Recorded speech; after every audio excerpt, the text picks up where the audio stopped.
Bonjour et bienvenue. Aujourd'hui, je vous propose d'écouter Emmanuel Orvin, qui est mon invité et qui, pour une partie 2, va répondre à des questions très précises sur le titre professionnel de la formation et qui va nous permettre de distinguer l'offre du titre professionnel de la formation par rapport à toutes les offres de formation qui vous sont proposées pour devenir formatrice. Alors, bonjour Emmanuel. En fait, aujourd'hui, on se retrouve pour la deuxième version du détail que l'on apporte au titre professionnel de formateur pour adultes. Effectivement, on a aujourd'hui des stagiaires ou des prospects, des personnes qui s'intéressent en tout cas à devenir formateurs, qui s'interrogent sur un certain nombre de points relatifs au titre professionnel de formation de formateur pour adultes. Dans la mesure où il existe un tas d'offres pour devenir formateur et on aimerait justement comprendre davantage les nuances qu'apporte ce titre professionnel de formateur d'adultes afin de pouvoir s'orienter au mieux. Donc, en sachant qu'on a déjà, lors d'une première édition, échangé sur l'apport de ce titre, là, on va rentrer davantage dans le détail. C'est pourquoi je vais me permettre de te poser un certain nombre de questions qui reviennent et qui vont probablement éclairer notre audience. Dans cette mesure, Oui. peut-être, est-ce que ça pourrait être intéressant que tu te représentes pour légitimer ton discours par rapport aux questions que je vais te poser. Oui, bien sûr. Ok, merci déjà de cette deuxième prise de parole sur ce sujet passionnant qu'est le titre de formateur professionnel d'adulte. Pour ma part, donc, je suis Emmanuel Orvin. Je travaille pour ma marque qui s'appelle Mimétique. Et en l'occurrence, je me positionne comme formatrice accompagnatrice et appui conseil auprès des acteurs de la formation. Et en l'occurrence, aujourd'hui, auprès des futurs formateurs professionnels d'adultes qui souhaitent passer leur titre. Et puis, je développe une vision hop de mon métier, une vision optimisée, optimale et optimiste que j'apprécie partager. À mon actif, j'ai plus d'une centaine d'apprenants accompagnés en 3 ans sur les versions 6 et version 7 du titre de formateur. Et nous lançons donc notre partenariat ensemble, Peggy, pour pouvoir continuer cette aventure et continuer d'accompagner des formateurs vers l'obtention de leur titre. Donc, effectivement, ce partenariat est pour parce que nous avons toutes les deux les mêmes valeurs d'authenticité par rapport à ce titre et sa valeur. En fait, l'idée, c'est vraiment d'éclairer au mieux les personnes qui pourraient intégrer ce titre, en tout cas en travaillant avec nous ou pas, mais en tout cas d'apporter cette lecture puisqu'on s'embarque sur un titre qui, en règle générale, se conduit sur 1 an. Tu avais pu me dire que tu avais vu des expériences ou des organismes proposer un peu moins de temps, mais que ce n'était pas, à ton sens, concluant. En tout cas, pour le bien-être de l'apprenant qui passe le titre, ça me paraît pas concluant parce que ça peut finir sous forme d'épuisement, donc ça peut être compliqué à gérer. Et à mon sens, 9 mois, 1 an, c'est le bon timing pour être à l'aise. Ok. Donc, on va rentrer dans des questions. Alors, d'abord, qui sont concernés par ce titre professionnel de formateur professionnel d'adulte? Eh bien, on pourrait identifier plusieurs cibles possibles, des professionnels qui sont déjà expérimentés, qui ont déjà des habiletés sur ce sujet de la formation dans leur domaine d'expertise et qui veulent légitimer leur démarche, soit en vue d'une évolution de carrière, soit en vue peut-être de se mettre à leur compte ou de répondre à des appels d'offres, par exemple. Ça peut aussi être des professionnels en reconversion. Moi, j'ai déjà eu des personnes qui, suite à un accident de travail ou un accident de la vie, ne pouvaient plus faire leur métier. Par contre, elles connaissent leur métier et donc elles pouvaient tout à fait, dans ce cadre-là, transmettre leur savoir-faire, leurs connaissances sur leur expertise à d'autres. Et donc, ça peut être une occasion pour ces professionnels-là de se remettre en selle d'une autre façon, avec une casquette de formateur.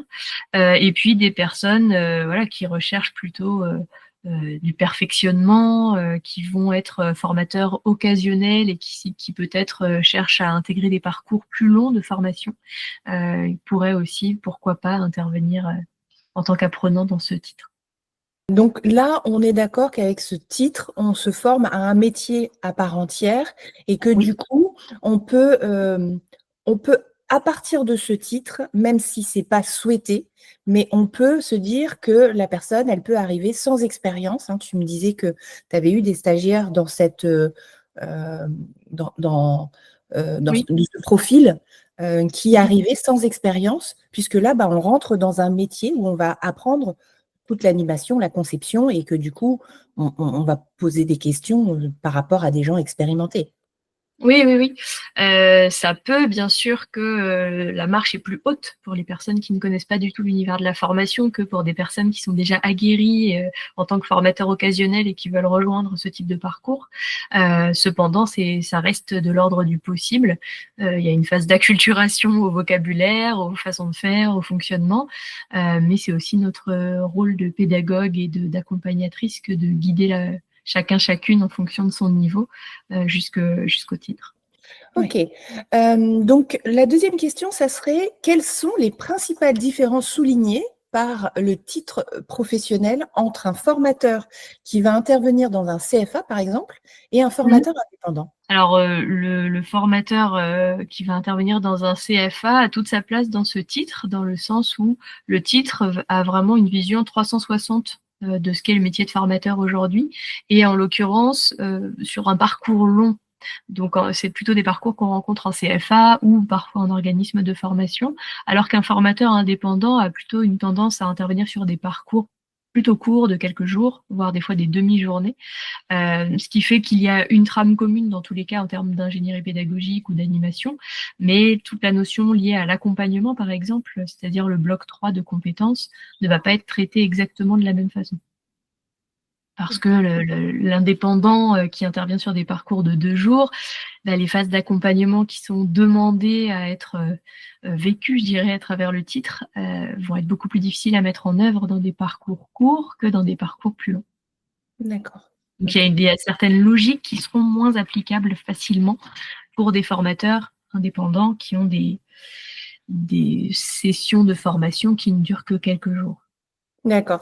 Donc en fait, revoit un petit peu, hein, ce Mhm. titre professionnel de formateur pour adultes, professionnel pour adultes. Il a 4 blocs. On a un premier bloc qui est sur la conception. Donc là, qui va correspondre aux deux. Un deuxième Mhm. bloc qui va être sur l'animation, qui peut Oui, correspondre aux deux. Donc tout à fait. formateur CFA, formateur indépendant, quand je dis aux deux. Oui, Le troisième bloc qui est sur l'accompagnement, où là, tu nous dis, bah, effectivement, on va être sur des formations plus longue. Du coup, voilà. qui dit plus longue dit effectivement un accompagnement pour pas perdre les stagiaires, pour s'assurer de leur Oui. engagement, favoriser leur engagement. On rappelle qu'il y a Mhm. un petit lien avec Calliope et l'indicateur 12. Et puis, il y a le bloc 4 qui là va concerner aussi le formateur indépendant ou le C'est formateur préférable. la, la C'est veille. préférable dans le sens où il s'agit de la veille, il s'agit de l'aspect réglementaire, donc tu fais référence à Calliope, ça rentre aussi en ligne de compte. Il y a l'aspect RSE, non discriminatoire, etc. Et il y a aussi l'énorme compétence stress qui est autour de l'analyse de pratiques professionnelles, ou vulgairement APP. Et en l'occurrence, si un formateur, même occasionnel, ne procède pas à son analyse de pratiques professionnelles, je lui souhaite bien du courage. Oui, complètement. Ok, donc là, on voit un peu plus clair et du coup, on se dit que bah, un formateur indépendant, lui, ce qui va l'intéresser, c'est potentiellement le bloc 1, 2, 4, Oui, alors qu'un formateur en CFA va être vraiment concerné par l'ensemble des blocs. à mon sens, oui. Ok. Pourquoi s'engager dans une formation aussi conséquente que ce titre professionnel qui nécessite un fort investissement?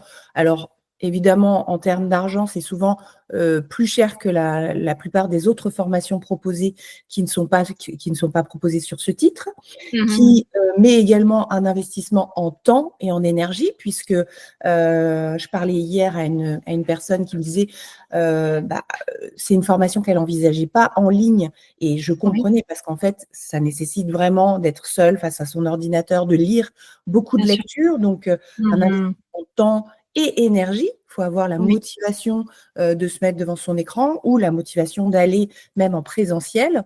Et oui, notamment parce qu'il y a un stage aussi de 315 heures, un stage oui, obligatoire, hein, de tout à fait. 315 heures en organisme de formation. Oui. Quelle est sa valeur ajoutée? à cette formation? Alors, la valeur ajoutée, me semble-t-il, sur une prestation comme celle que l'on souhaite proposer en ligne, c'est la flexibilité en termes d'organisation qui peut être aidante si on a déjà une activité, si en plus on a un stage, etc.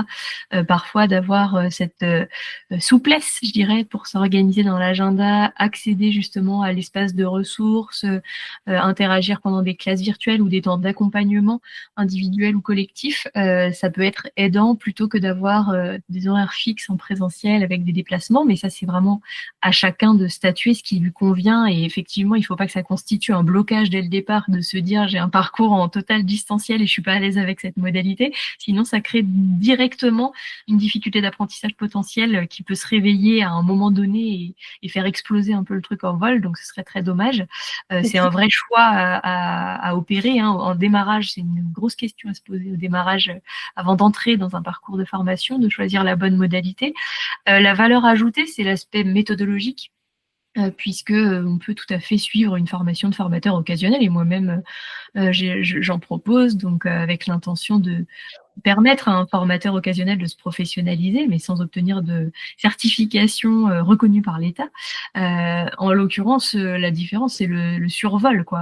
Dans une formation de 2 ou 3 jours de formateur occasionnel, on va voir des éléments, je dirais, saillants qu'on retrouve aussi dans le titre, mais de façon très très rapide finalement et on va être seulement dans cet aspect superficiel alors que dans le titre on va en profondeur dans chaque compétence, on les décortique, on identifie comment on les met en œuvre, il y a tout un travail réflexif aussi qui est beaucoup plus poussé me semble-t-il que dans une formation plus courte, ce qui voilà les deux ont de la valeur mais il faut savoir ce que soi-même on attend de faire à travers soit le passage d'un titre soit le passage d'une formation plus simple, entre guillemets, de 3 jours. Tu disais, il est important de bien choisir la modalité et même quand on est alors choisir la modalité présentielle, distancielle, donc Oui. là, il y a déjà un choix et si on est sur du distanciel, il est important de choisir quel distanciel. Parce que vous pouvez avoir du distanciel où vous allez vous retrouver tout du long seul devant votre écran. Il y a du distanciel où vous pouvez vous retrouver, seul par rapport avec votre écran, mais avec des moments synchrones, c'est-à-dire avec des moments de connexion face à des professionnels qui vont vous guider, qui vont vous remobiliser, qui vont vous permettre de vous exercer et du coup, où le sentiment de solitude sera moins grand et vous aurez vraiment ce sentiment de suivi qui vous permettra de garder une motivation tout du long. Donc ça, c'est important de questionner parce qu'en fait, on a un gros travail quand même personnel sur ce titre et c'est un peu comme, enfin, ça je le vois beaucoup sur les stagiaires, hein, l'envie est là dès le démarrage, on achète et puis souvent on se démobilise au fur et à mesure du temps. Donc là, il est important que vous preniez la considération de quel est votre niveau de motivation, quel est votre besoin par rapport à votre profil d'apprenant. Et en quoi l'organisme que vous allez choisir va y répondre. Parce que tu me disais quand même que sur ce titre, toi, tu l'as passé et tu me disais que tu avais lu beaucoup d'ouvrages, tu avais fait beaucoup de travail personnel. Et d'ailleurs, ça me suscite une question parce que hier, j'échangeais avec une apprenante qui me disait « Oui, mais donc je préfère le présentiel ». Parce que j'en ai besoin, donc ce que je l'ai compris. Mais en fait, ce travail, ça veut dire qu'en présentiel, il y a quand même beaucoup de descendants, finalement? J'ai pas particulièrement d'éléments de comparaison puisque j'ai pas croisé beaucoup de personnes qui l'ont suivi en présentiel, ce titre, à vrai dire. J'imagine qu'il y a aussi, comme on peut le faire en distanciel, du travail entre pairs. Voilà, il y a une part de travail individuel qui est obligatoire, entre guillemets, puisque pour avoir une vision 360 d'un métier, il faut quand même passer par une phase d'apprentissage approfondi qui est indéniable et qu'on va pas pouvoir démanteler, entre guillemets. Mais par contre, une phase de descendant, je ne saurais pas dire s'il y a plus de descendants en présentiel, en distanciel. L'idée, c'est surtout de créer de l'interaction, de créer des phases réflexives et de ma position en tant que tutrice sur le titre en distanciel, c'est de créer cette relation de proximité même si on est à distance et de rester disponible et accessible en cas de questionnement de la part des apprenants. C'est ce qui me paraît très important dans la posture en tout cas.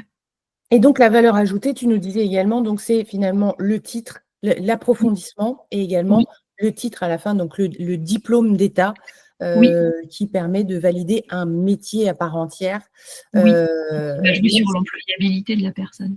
sur l'employabilité, même si, et c'est ce que j'allais rajouter, même si, alors on parle d'employabilité, même si aujourd'hui le titre n'est pas très souvent demandé, faut se Mhm. le dire réellement, Oui, oui.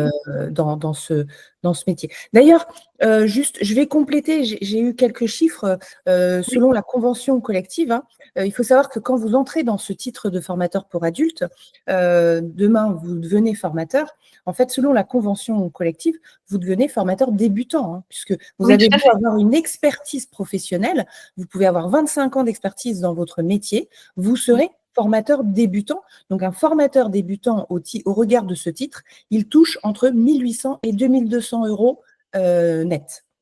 Ensuite, on va passer sur des formateurs experts. Donc, au bout de Mhm. quelques années, du coup, vous aurez l'expertise de la pédagogie, de l'andragogie que vous a amené ce titre. Et là, vous allez passer plutôt de 2002 à 2005, voire 3000 euros.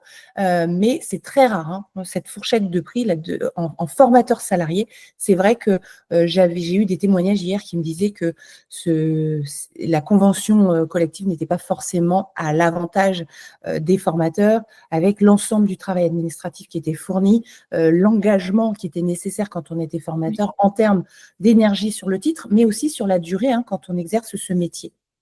C'est vrai qu'il y a potentiellement un manque de reconnaissance, déjà rien qu'au niveau du titre lui-même, puisque c'est une reconnaissance niveau 5, donc bac plus 2, ce qui me paraît pas juste à titre très personnel.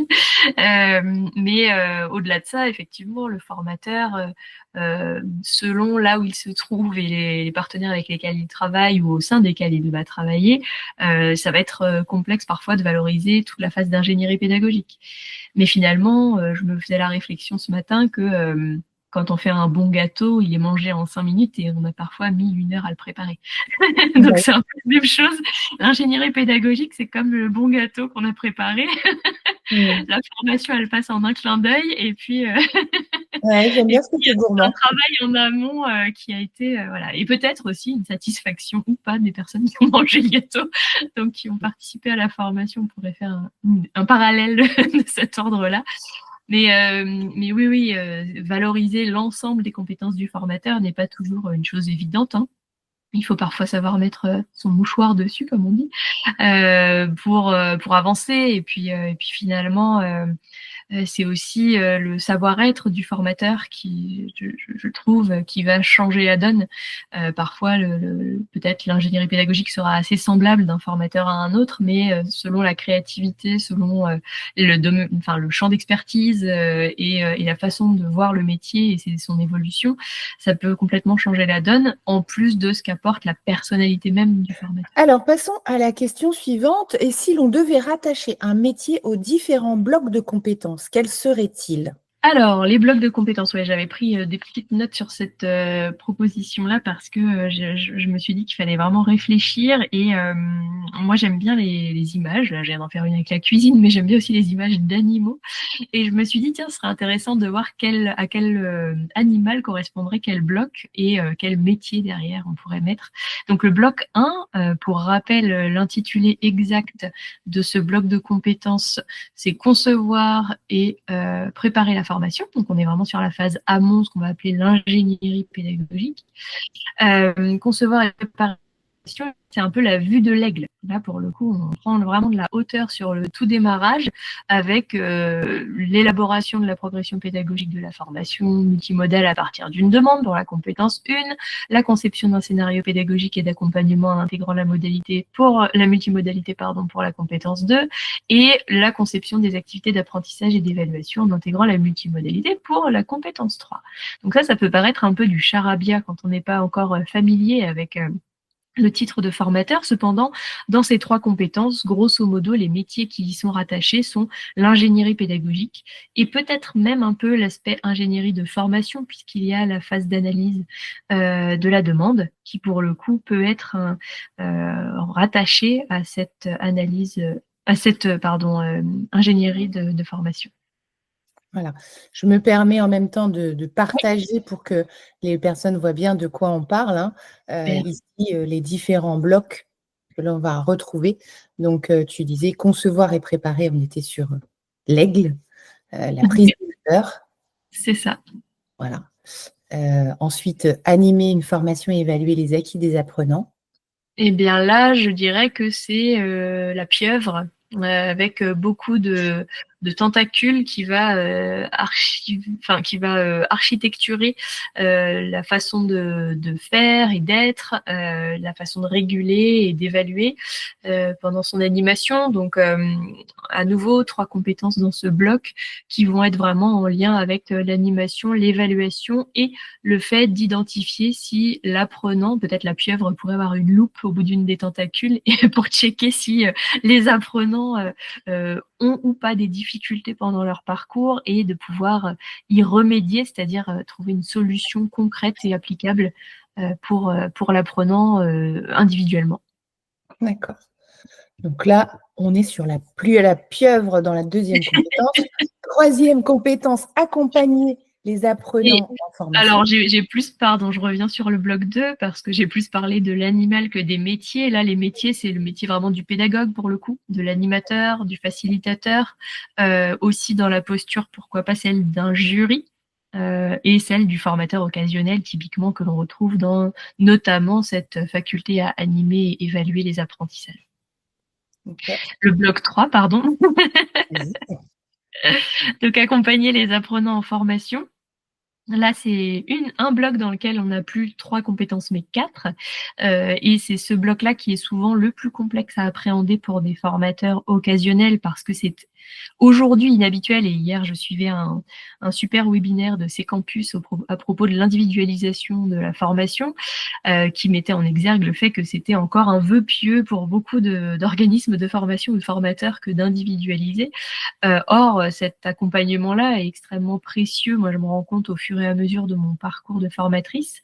Et parmi ces 4 compétences, on a aussi la spécificité d'une compétence dédiée au tutorat à distance. Donc, on voit aussi que la multimodalité et le distanciel en particulier ont pris un gros essor et une place assez conséquente puisque toute une compétence est dédiée au fait de former quelqu'un à distance, qu'on appelle tutorer des apprenants à distance. Donc là, dans ce bloc 3, on peut retrouver la notion donc de tuteur en formation à distance, la notion, pourquoi pas, de gestionnaire de MOOC aussi dans cette compétence 9 en particulier, mais plus largement sur la notion de l'accompagnement global, de CIP, de CEP, ou même de référent AFEST. Ça peut être des métiers qui ont des points communs ou avec lesquels on peut faire des passerelles. Et là, si je devais utiliser l'image d'un animal, j'utiliserais un éléphant pour ses grandes oreilles qui prêtent à écouter l'apprenant. D'accord. Donc ici, on a l'éléphant et sur ces 4 compétences, enfin la quatrième... le 4e bloc. Un titre très long. Inscrire sa pratique professionnelle dans une démarche de qualité et de responsabilité sociale des entreprises. Là, l'animal, c'est la fourmi, parce qu'il s'agit d'un travail de fourmi réellement que d'inscrire sa pratique de cette façon-là, à la fois dans son univers métier, dans son domaine de spécialité, et à la fois dans son nouveau domaine en tant que formateur professionnel d'adultes. Donc, 2 des compétences en particulier dans ce bloc-là vont être traitées sous un double angle, à la fois l'aspect vraiment métier, votre spécialité aujourd'hui. Je suis expert en logistique, par exemple. Eh bien, quelle est votre façon d'inscrire votre pratique professionnelle de logisticien dans le cadre réglementaire et ainsi de suite. Et la même question se posera pour le volet FPA, en tant que formateur professionnel d'adultes. Quels sont vos grands repères, les grands jalons, les outils que vous employez, aussi bien pour faire respecter des règlements ou réglementations ou normes, que pour pouvoir faire de la veille, par exemple.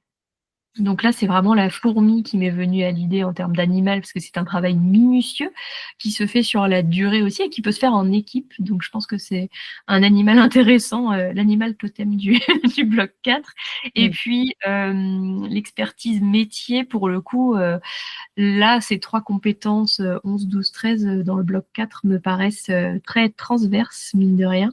Donc j'aurais pas d'applicatif métier, si ce n'est que ça correspond à l'expert. Voilà, c'est l'expert, quel que soit son domaine d'activité finalement, se doit d'être conscient et d'être vigilant sur ces 3 spécificités que sont les normes et réglementations, la veille et l'analyse de pratiques professionnelles en vue de s'améliorer continuellement. Alors, on a vu, donc on voit hein, ces 4 blocs, on a vu les métiers qui pourraient, dans au moins 3 blocs, qui correspondaient. Pourquoi? Parce qu'en fait, effectivement, vous avez la possibilité hein, de suivre la formation, en règle générale, par bloc. Hein. Et c'est intéressant parce que ça veut dire, on est en train de vous dire là, qu'au-delà d'appréhender le titre pour devenir formateur, vous pouvez aussi appréhender le titre avec des morceaux de formation qui vont être orientés sur les blocs. Hein. Les organismes de formation qui proposent la formation, le formateur professionnel pour adultes, peuvent vous proposer d'avoir un séquençage uniquement sur un bloc. Et du coup, comme ça, vous êtes conscient que si vous êtes, par exemple, plutôt CIP, ce que j'entendais tout à l'heure, CIP, CEP, hein, donc conseiller en insertion professionnelle, conseiller en évolution professionnelle, eh bien, vous serez plus, vous auriez un intérêt à aller sur accompagner les apprenants en formation. Alors, il est vrai qu'en plus, moi, je vois beaucoup de CIP, CEP qui s'orientent vers la formation au fur et à mesure, parce qu'en fait, ils se découvrent dans l'accompagnement et ils ont envie d'aller plus loin dans la transmission. Donc, ça peut être intéressant pour vous que de se dire, d'abord, je vais faire ce bloc, parce que ça vous permet, en fait, de lisser votre apprentissage en passant bloc par bloc. Hein. Je peux prendre une année le bloc 1, passer mon bloc 1, une année passer le bloc 2, etc., etc. Et ça me permettra de rendre peut-être un peu moins lourd cet investissement dans la formation est plus accessible en termes de temps aussi par rapport à votre activité professionnelle. Oui, c'est un vrai choix, à nouveau une vraie question à se poser. Moi, j'ai déjà entendu des retours d'expérience d'apprenants qui m'ont dit, oui, mais vu l'examen, je préfère souffrir qu'une seule fois. Ce que je peux comprendre parce que l'examen est aussi un gros morceau dans ce passage de titre. Mais pourquoi pas effectivement, ou se dire, je n'ai pas envie de passer les 4 blocs parce que certains ne m'intéressent pas. Exemple, formateur occasionnel dont on parlait tout à l'heure. Les blocs 1 et 2 peuvent largement lui suffire et s'il est curieux, il peut toujours aussi chercher à passer le bloc 4, mais il n'est pas obligé de passer le bloc 3. Donc, il peut y avoir une stratégie, effectivement, en termes de passage d'examen qui vous concerne individuellement et qui peut être taillée sur mesure, si on peut s'exprimer comme ça. Alors, dans ce cas-là, effectivement, en termes de financement, il y aura un financement qui pourra aller jusqu'au CPF. Par contre, effectivement, lorsque vous passerez la partie de diplôme sur un bloc, vous n'aurez qu'une attestation qui validera votre bloc et il faudra que vous ayez passé les 4 blocs pour obtenir la certification. Donc là, faut se dire ça aussi. Faut avoir cette visibilité, c'est-à-dire qu'un bloc, vous passez le diplôme vous passez l'examen sur le bloc, mais vous n'aurez pas une certification sur ce bloc à la fin. Vous n'aurez qu'une attestation. Il faudra avoir passé les 4 blocs pour obtenir la certification, le titre. Parce qu'en fait, les blocs sont des certificats de compétences professionnelles et on peut effectivement les valider un par un. Oui, vous aurez des certificats de compétences professionnelles, en fait. Vous obtiendrez ça. Donc, autre question, qu'est-ce que chaque bloc apporte? Alors, on en a un petit peu parlé à travers l'image des animaux, etc. Dans le bloc 1, et puis de manière plus générique, je dirais, sans parler de chaque bloc, déjà la multimodalité a fait son entrée dans la formation, chose qui n'existait pas dans la version précédente, ou qui était là, mais sans être trop là. Il y avait tout l'aspect numérique qui a commencé à prendre forme.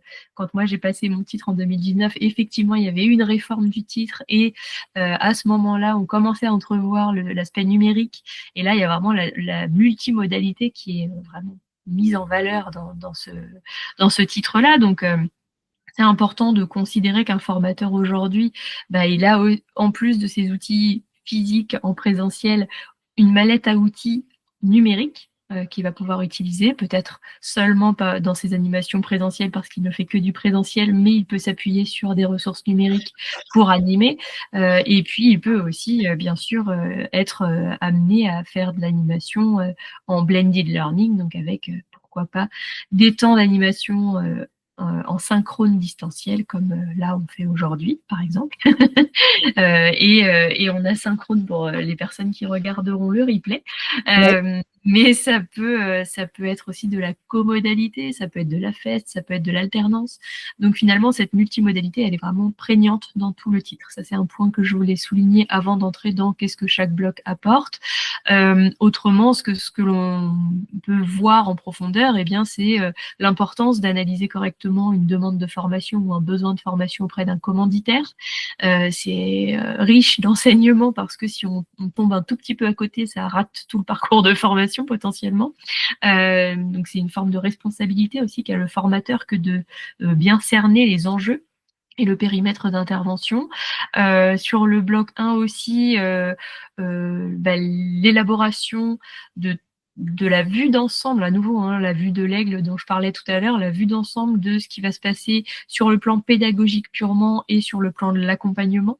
On est vraiment sur ces deux registres et on va chercher à articuler du mieux possible l'enchevêtrement entre les temps où il y a de la dispense de connaissances, entre guillemets, qui peut être agrémentée d'activités pédagogiques, d'interaction naturellement, mais aussi d'accompagnement qui peut être individuel ou collectif.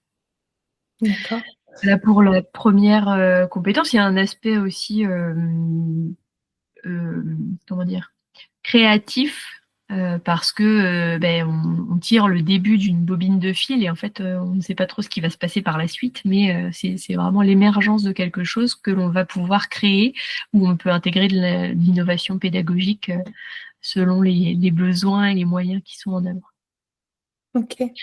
Donc là, tu nous dis pour le bloc 1 et Oui. justement, tu nous disais qu'un formateur occasionnel, il pourrait être intéressé par le bloc 1 et le bloc 2 pour aller dans la profondeur. Mais qu'est-ce qui va différencier en fait une formation de 3 jours qu'on va trouver? Alors, tu nous as un peu donné les réponses, mais j'aimerais approfondir ce sujet parce que c'est vrai que Oui. nombre d'organismes de formation proposent même des journées, une journée et demie sur de la formation. Qu'est-ce qui différencie vraiment pour un formateur occasionnel, le fait d'aller sur le bloc 1 et 2, puisque c'est les deux blocs qui concernent, face à ces formations occasionnelles qui sont proposées un peu partout?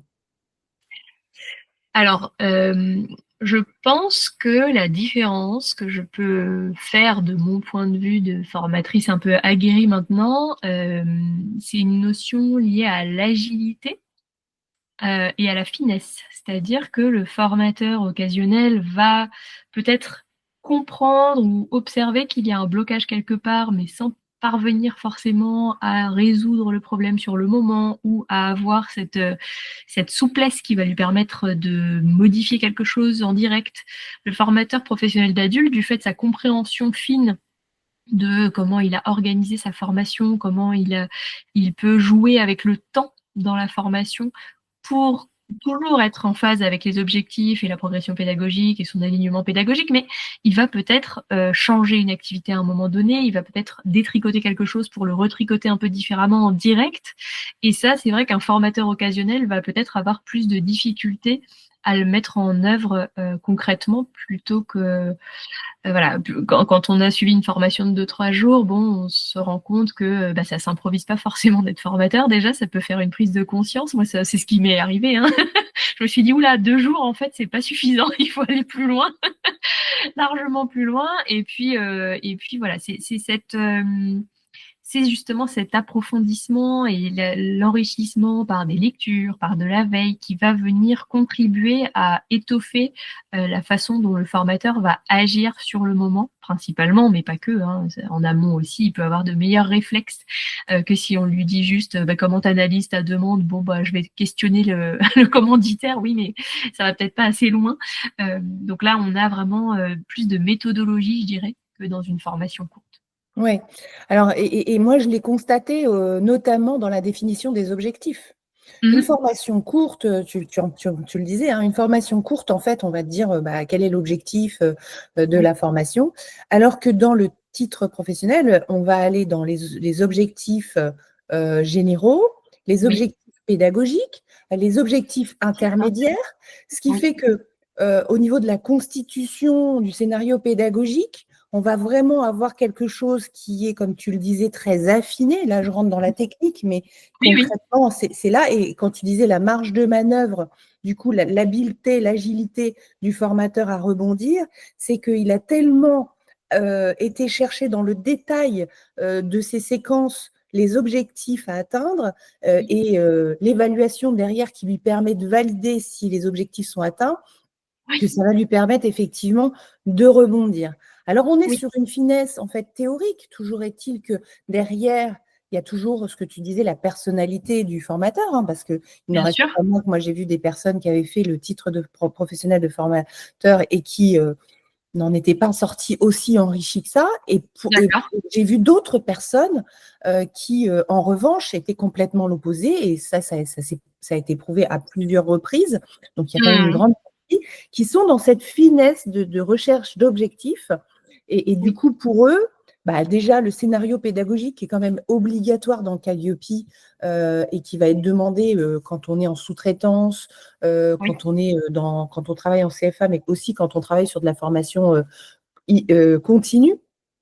Eh bien, il va être plus facile à réaliser quand on a fait un TPFPA parce qu'en fait, on va être dans cette capacité de travailler le grain pédagogique. C'est le terme, le grain pédagogique. Voilà.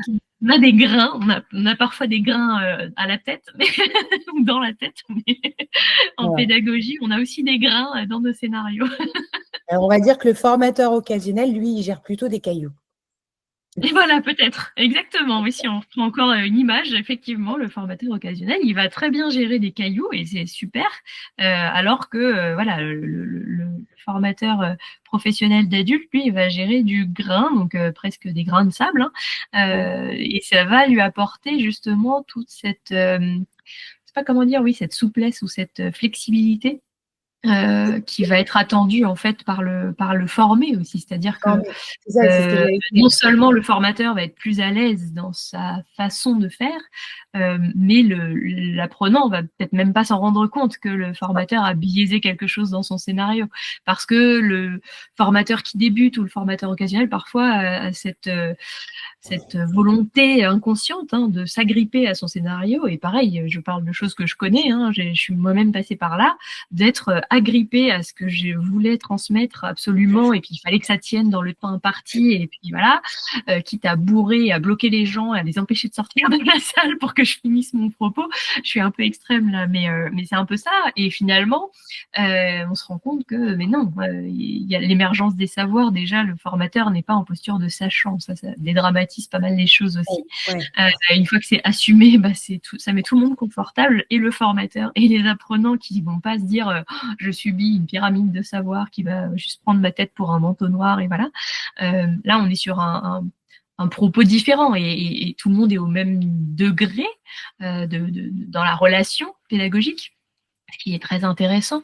Et voilà, le formateur, il a aussi les 3 compétences transverses qui sont dans le titre, sur lesquelles s'appuyer, qui sont la communication, qui sont l'organisation de ses actions, et l'écoute, et la pédagogie, la didactique.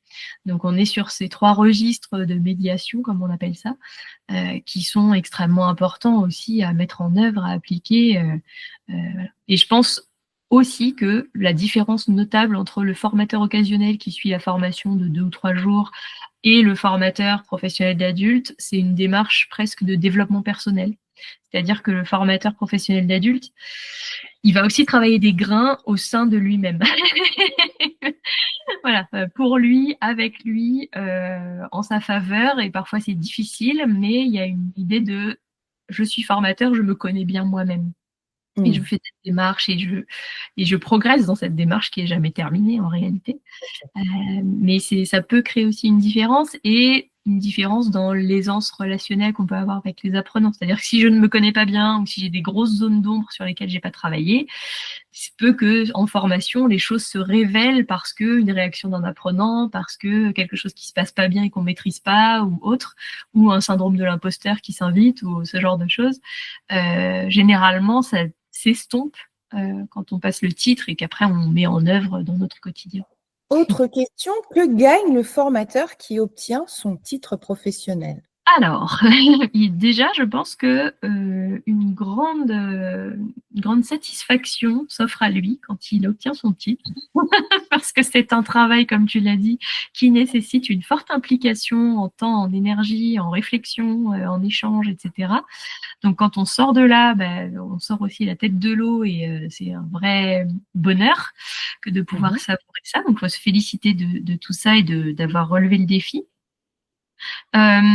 Il y a comme autre gain le fait d'être reconnu à une échelle nationale, voire européenne, du titre, c'est-à-dire que le titre en lui-même est reconnu partout en France métropolitaine, mais aussi dans les dom-toms. Voilà. Donc c'est intéressant parce que ça ouvre à nouveau cette notion d'employabilité avec le référentiel qui n'est pas là pour rien et qui donne finalement une colonne vertébrale, même si chaque organisme de formation qui propose ce titre a sa façon, sa patte d'amener l'apprenant jusqu'à l'obtention du titre. Mais on va dire que je pense que le gros morceau, c'est quand même cette colonne vertébrale qui va permettre à un employeur de se dire, OK, la personne a son titre, je sais qu'elle répond à tant et tant de critères, et j'ai pu lire récemment que les statistiques sont très positives par rapport à l'adéquation entre la personne qui a son titre et ce qui est attendu en poste de travail.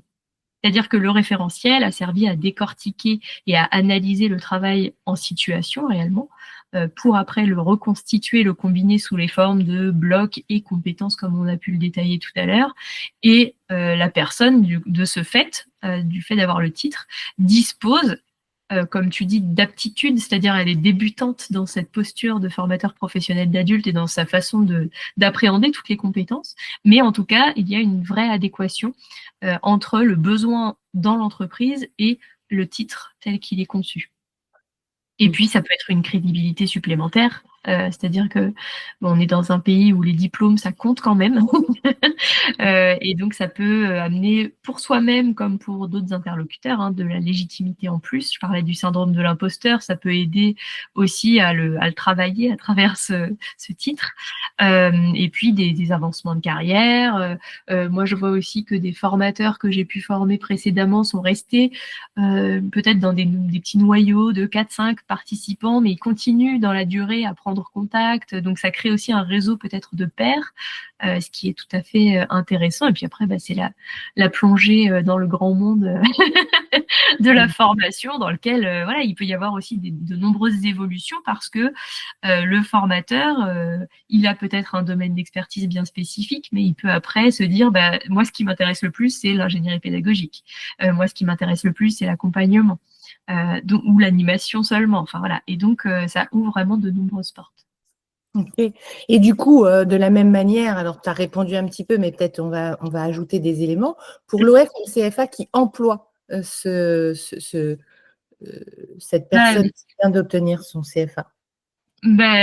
C'est très intéressant parce que le professionnel en devenir, qui est le formateur professionnel d'adulte, il peut être force de proposition, même à la rigueur dès son stage finalement, parce que, comme je le disais, l'accompagnement n'est peut-être pas encore très formel ou formalisé dans l'organisme, parce qu'il n'y a pas forcément d'analyse de pratique, ou il y a peut-être des petits manquements au niveau de Calliope, où l'OF cherche à être agréé Calliope et n'a pas encore toutes les clés en main.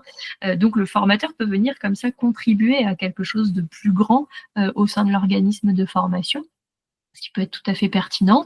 C'est vraiment, comme je l'évoquais, une personne qui est ajustée entre le besoin de la structure et les compétences que le formateur professionnel d'adulte apporte. Et puis, qu'est-ce que je pourrais dire d'autre de particulier ? Je pense que la finesse d'appréhension de l'aspect lié à l'accompagnement est une valeur ajoutée aussi, surtout si la personne est en CFA, c'est un vrai plus. Et du coup, les derniers concernés, dernière partie prenante, les apprenants, eux, qu'est-ce qu'ils Oui. gagnent? Bah, eux, tout comme l'organisme de formation, ils ont affaire à un profil qui peut rapidement devenir super expert, c'est-à-dire que le formateur qui travaille régulièrement, qui a une activité récurrente de formation, en fait, c'est aussi en vivant les choses, c'est pas que en apprenant, c'est en se mettant dans des situations de terrain, parfois complexes, parfois peut-être même scabreuses, bon voilà, et ben c'est comme ça qu'on apprend. Donc c'est des profils comme je dis, qui ont une agilité qui va faire que leur expertise va vraiment se déployer au fur et à mesure. Donc, je pense que c'est un gain pour l'organisme et pour l'apprenant. L'apprenant aussi peut être rassuré parce que le formateur travaille en continu sur sa posture, au-delà de ses apports, etc. Il y a vraiment cette notion de travail sur soi, d'analyse de pratique. Donc, il va chercher à démêler des situations, remédier à des difficultés d'apprentissage de façon assez innovante, réfléchir à comment mieux gérer un groupe dans un parcours long. Enfin voilà, il peut y avoir tout ce type de questionnements qui sont au service de l'apprenant finalement et qui vont être dégagés petit à petit par le formateur professionnel d'adulte. Aussi dans la notion relationnelle, enfin voilà, on se remet sur les trois piliers, les compétences transversales comme elles sont appelées dans le titre, où j'ai entendu récemment à travers un MOOC les 3 registres de médiation du pédagogue. Voilà, l'aspect pédagogique, l'aspect organisationnel, l'aspect relationnel, qui sont des plus. Et pareil que le formateur, voilà, il n'y a pas la science infuse et ce sont des choses qu'il a peut-être déjà en lui, parce qu'il a envie de transmettre, etc. Mais ça se construit aussi avec lui, au service toujours de l'apprenant. Donc c'est ce qu'il faut retenir, me semble-t-il. Alors, pour finir et en résumé, en quoi ce titre professionnel est-il intéressant, de manière générale et peut-être affinée? Alors, de manière générale, il me semble que ça apporte une vision 360 degrés du métier de la formation aujourd'hui, qui peut évoluer dans le temps hein, et qui va être amené forcément à évoluer puisque l'intelligence artificielle est là, etc. Donc, on voit qu'il y a de nouvelles façons de faire, de nouveaux conditionnements peut-être, nouvelles appréhensions de l'univers de la formation aujourd'hui, aussi bien par le formateur que par les organismes, que par les apprenants. On est toujours dans un modèle où il y a plusieurs parties prenantes. Pour moi, le titre, c'est aussi une façon d'avoir les bons réflexes comme j'ai dit, qui vont se construire dans le temps, mais au moins on a les bons réflexes dès le départ. Donc on part sur des bases saines, des fondamentaux qui vont faciliter la montée en expertise assez rapide finalement dans le temps. Ça va pas prendre 10 ans au formateur en devenir qui vient d'avoir son titre avant d'être un vrai formateur expert. Ça peut des fois prendre 1 année, 2 années selon le volume d'activité qu'il a et son appréhension du métier. Qu'est-ce que je pourrais dire d'autre? L'aspect légitimité, parce que j'en ai déjà parlé tout à l'heure, le formateur peut parfois être pris de court et se sentir imposteur. Voilà, le fait d'avoir un titre, quand même, ça vient potentiellement réguler ça et sans qu'on se cache derrière, mais en tout cas que ça puisse libérer cet aspect-là qui est en lien avec l'estime de soi et qui n'a rien à faire là en fait. Hein. Réellement, le formateur est de toute façon expert de son domaine d'activité. J'ai rarement vu des faux formateurs. Ça existe, hein, mais on les démasque assez vite de toute façon. Donc le vrai formateur a une expertise qu'il a engrangée depuis des années, de par ses activités de terrain, de par ses connaissances, ses relations. Donc il va savoir les transmettre aux apprenants avec humilité, je dirais. Ça aussi, ça fait partie du titre. Et puis, l'expérience de terrain, mine de rien, à travers le stage qui est proposé dans ce titre, qui peut paraître très conséquent, 315 heures, ça se place pas comme ça dans un agenda, mais c'est un vrai plus, me semble-t-il, parce que ça montre aussi que parfois, il y a des décalages entre les attendus qui sont quand même assez exigeants dans le sein du titre et ce qui se passe sur le terrain qui se fait de façon parfois informelle ou qui ne se fait pas encore. Et donc, il faut trouver potentiellement les pistes pour trouver le raccordement logique entre ce qui est demandé et ce qui est possible selon les moyens aussi des organismes. Voilà. Donc, c'est tout un vécu, je dirais, qui se manifeste à travers l'obtention du titre et qui favorise après le professionnalisme, tout simplement.